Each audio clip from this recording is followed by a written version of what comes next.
Today our lecture is regarding the enzymes characteristics. Last time we studied what are the enzymes and last time हमने कहा कि enzyme एक reaction का rate तेज़ कर देते हैं, सबस्ट्रेट को प्रोडक्ट में कन्वर्ट तेज़ी से कर देते हैं, एक्टिवेशन एनर्जी को लोअर कर देते हैं and there are so many uses of enzyme. Intracellular enzyme है, एक्स्ट्रासेलुलर एंजाइम है, मेटाबॉलिज्म में एंजाइम है, कैटाबॉलिज्म एनाबॉलिज्म में एंजाइम है। So enzyme are protein in nature and today we are discussing next topic. It is on your page number 108। तो open your page number 108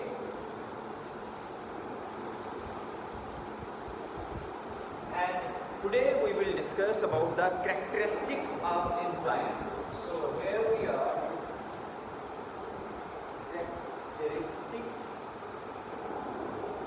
of enzyme. So very first character, all enzymes are protein in nature. तमाम जो enzyme हैं वो protein in nature होते हैं, लेकिन box में लिखा हुआ है exceptions are there. Some enzymes जो कि बायोकैटलिस्ट हैं वो आरएनए भी हो सकते हैं, लेकिन mostly they are protein in nature, जो कि अमाइनो एसिड की चेन से बनते हैं। अमाइनो एसिड की चेन्स कई चेन्स मिल के ग्लोबुलर शेप बनाती हैं और देन प्रोटीन का एक ग्लोबुलर शेप का मॉलिक्यूल एंजाइम हमारे वजूद में आता है। सो proteins, enzymes are protein in nature. They are made up of the amino acid chains that are coiled and then they rejoin, all the chains rejoin in the form of the globular shape, and the protein in the globular shape is an enzyme. So this is the definition by the William Coney 1878 on the first paragraph of 108 page number. Next paragraph we will discuss one by one the characteristic of enzyme. First character of enzyme is that all enzymes are protein made up of amino acids.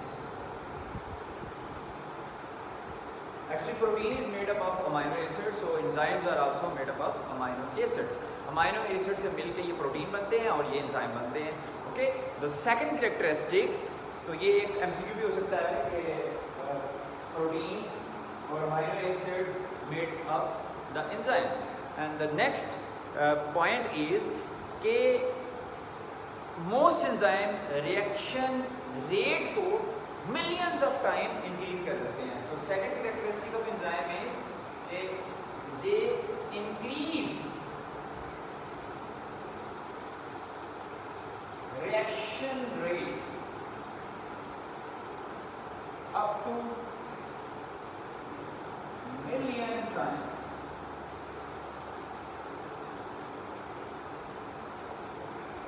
Okay, ये एक reaction को इतना तेज कर देते हैं कि million 10 lakh गुना से भी ज्यादा उसका रिएक्शन रेट तेज हो जाता है। So the second characteristic is they are involved in the catabolism, metabolism and anabolism, and they speed up or increase the rate of chemical reaction up to millions times. So ये second characteristic हो गया। तो इसका short question भी बन सकता है कि short question कि do enzyme increase the rate of reaction? Yes, enzyme increase the rate of reaction up to million times, and the reaction, either it is a catabolism or metabolism, it increases. It work as a catalyst. They are basically biocatalyst. ये biocatalyst हैं और enzyme एक reaction के rate को तेज कर देते हैं। Third point on page number 109 अगर देखें आप, now open 109। So on the page number 109 it is mentioned that they are specific in nature. Specific, third point is specific. Specific means just like कि एक ताला एक चाबी से ही खुलता है, दूसरी चाबी से नहीं खुलता। One lock can be opened only with the one key. Okay, just like this, enzymes are specific in reactions. They perform specific reaction only. एक एंजाइम एक ही रिएक्शन को कंडक्ट करेगा, यहाँ स्पेसिफिक सेट ऑफ रिएक्शंस को conduct करेगा। कुछ enzyme दूसरे reaction को कंडक्ट नहीं कर सकते। ठीक है, हर रिएक्शन के लिए, हर सबस्ट्रेट के लिए एक खास किस्म का एंजाइम है, बिकॉज सबस्ट्रेट की शेप की तरह उसमें एक्टिव साइट मौजूद है। So enzyme are specific in nature, they conduct specific reactions. Special enzyme conducts specific reaction. This is the point number 3. So it is a short question also, ये आपके लिए short question भी है कि क्या enzyme specific हैं? Yes, enzyme are specific in nature and they conduct specific reactions. Okay, nature of the substrate पे ये डिपेंड कर रहा है। Fourth point is only a small portion of enzyme. For example अगर हम यहाँ एंजाइम की शेप ड्रा करते हैं,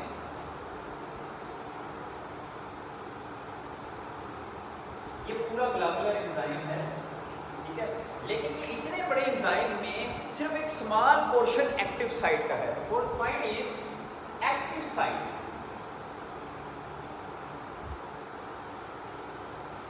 ये वाली जो एक्टिव साइट है, यहाँ पे सबस्ट्रेट आके अटैच होगा। The active site is basically the site where reaction take place. Active site वो जगह है जहाँ एक सबस्ट्रेट को प्रोडक्ट में एंजाइम कन्वर्ट करता है। Okay, so this enzyme globular shape and there the active site is the main portion where substrate will come, attaches to the enzyme and here the substrate or reactants are converted into products. So active site is very important. So here is active site, there is a definition of active site as well. Okay, what is the role of active site?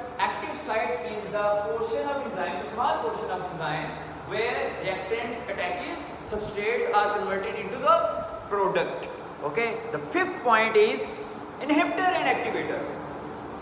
Enzyme also have a property of inhibition in its action or activators. Some chemical inhibit the enzyme activity. Some chemical when bind to this active site or any other portion of the enzyme, they inhibit its activity. फिर enzyme अगर किसी chemical, खास chemicals होते हैं जिनको inhibitor कहते हैं, उनसे बाइंड कर दे तो enzyme अपनी एक्टिविटी लॉस कर जाता है और रेयर केसेस में एंजाइम डीनेचर हो जाता है, एंजाइम पॉइजनिंग हो जाती है, एंजाइम अपनी वर्किंग फिर दोबारा कभी भी बहाल नहीं कर सकता। These are called inhibitors, these are called inhibitors. तो इनहिबिटर के बाद एक्टिवेटर्स भी कुछ होते हैं जो एक्टिवेटर इन्हांस करते हैं, एंजाइम की एक्टिविटी को इन्हांस करते हैं। Activator are those which enhances the activity of enzyme when attaches to the enzyme. Next 6 point है हमारे पास cofactors.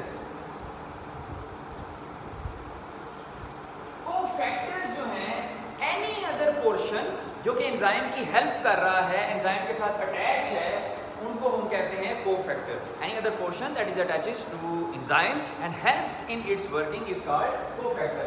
Cofactor could be inorganic और it could be organic. Okay, inorganic की एग्जांपल अगर देखें कि इनऑर्गेनिक कोफैक्टर कौन से हैं जो कि एंजाइम के साथ अटैच होते हैं, वो आइंस हैं, वो मिनरल्स हैं जो कि ions etcetera are basically used as cofactor in organic cofactors. And organic cofactors वो हैं जो कि प्रोटीन इन नेचर हैं या ऑर्गेनिक इन नेचर हैं और they enhance the activity of our enzyme. Enzyme जो रिएक्शन परफॉर्म कर रहा है उसमें उसकी हेल्प कर रहे हैं, उसको ज़्यादा अच्छे रिएक्शन को तेज़ी से परफॉर्म करने में या जो है सबस्ट्रेट को अटैचमेंट में हेल्प करने में एंड एनी अदर थिंग। अब ये जो ऑर्गेनिक फैक्टर्स हैं, ऑर्गेनिक कोफैक्टर हैं, there are of 2 types. Organic cofactor की भी 2 टाइप्स हैं, एक है prosthetic group, A is prosthetic group and B is coenzyme.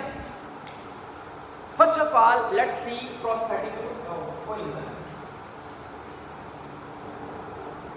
If the organic part of the enzyme, the organic part of the cofactor which is attached to the enzyme is bounded tightly, they are called prosthetic group. If this prosthetic group, for example here is the enzyme and here we have this prosthetic group, it is binded to the enzyme tightly, we say it is prosthetic group. And if the cofactor which is organic in nature that can attach to enzyme and detach itself, तो हम उसको कहेंगे coenzyme. तो prosthetic group की example क्या होंगी? Prosthetic group की example हमारे पास हैं, for example flavin and etcetera, and in coenzyme जो हैं उसमें हमारे पास आ जाते हैं हीम ग्रुप एक्सेट्रा। इसके अलावा वाइटामिन भी हो सकते हैं। कोएंजाइम जो हैं ये विटामिन इन नेचर भी हो सकते हैं। फॉर एग्जांपल रिबोफ्लेविन है, थायमीन है, फोलिक एसिड है, ये सारे कोएंजाइम की टाइप है। एक फोलिक एसिड जो लिखते हैं, folic acid which is also a vitamin. So vitamins, coenzymes ज़्यादातर विटामिन्स होते हैं। अच्छा, ये करते क्या हैं coenzyme? What do coenzyme do? यहाँ तक आने से पहले हम दोबारा एक बार रिवाइज कर लेते हैं। एंजाइम के साथ वो वाला पोर्शन जो उसको हेल्प कर रहा है, साथ अटैच, उसको कोफैक्टर कहते हैं। ये इनऑर्गेनिक हो सकता है जैसे कि आइंस, ये ऑर्गेनिक हो सकता है। ऑर्गेनिक कोफैक्टर की दो टाइप्स हैं, प्रोस्थेटिक ग्रुप होगा अगर वो परमानेंट अटैच है, और अगर वो डिटैचेबल है तो दैट इज कोएंजाइम। और इसकी एग्जांपल हमने ली। और नेक्स्ट लास्ट पॉइंट है हमारा कैरेक्टरिस्टिक में कि एंजाइम कई दफ़ा, ये बहुत इंपॉर्टेंट पॉइंट है कि कई दफ़ा रिएक्शन इतने सिंपल नहीं होते। एंजाइम को बहुत लंबे रिएक्शंस को कंडक्ट करना पड़ता है, ठीक है। तो वो जो लॉन्ग रिएक्शंस हैं वो कैसे होते हैं सेल के अंदर, कि उसमें यहाँ पे एग्जांपल से देखते हैं कि एक हमारे पास सबस्ट्रेट था A, इसको कन्वर्ट किया B में, B को कन्वर्ट किया C में, C को कन्वर्ट किया D में, और एंड प्रोडक्ट था हमारा जो बनना था वो A से D बनना था। अब इसको बनाने के लिए A को B में कन्वर्ट करने के लिए यहाँ पे एंजाइम था small a, enzyme number 1। B को C में कन्वर्ट करने के लिए स्मॉल b, C को D में कन्वर्ट करने के लिए स्मॉल d। एग्जांपल के लिए हम नाम रख देते हैं कोई भी। तो ये देखिए चेन ऑफ रिएक्शन है, चेन ऑफ रिएक्शन है कि A को D में कन्वर्ट होने के लिए कई प्रोडक्ट्स में कन्वर्ट होना पड़ रहा है। तो हर रिएक्शन के स्टेप को कंडक्ट करने के लिए, to run each step of this chain reaction, there is an enzyme. Every step there is an enzyme, and enzyme have to conduct a step. So this is the final point कि metabolic pathway में, this is called the, this one is metabolic pathway. So in metabolic pathway enzymes are involved. Metabolic pathway for example एक reactant है, उसने product में और final product में convert होना है। इसके दरमियान में जो पाथवे है इसको कहेंगे metabolic pathway. This pathway is called metabolic pathway, and this pathway, इस पाथवे को चलाने के लिए जो एंजाइम हैं, those are enzyme that are involved in metabolic pathway. So this was all about for today. Your homework for today is short questions from page number 108 and 109। और short question कौन से हैं राइट डाउन कर लें। Number 1 short question is definition of protein. Number 2 short question is activators and inhibitors. Number 3 cofactor and its types, and number 4 metabolic pathway. Okay, so these 4 short questions is your homework, and when you will send this homework to me, your attendance will be marked. So Allah Hafiz, Assalamu Alaikum, and today 7th September, so 7th September Mubarak to all of you.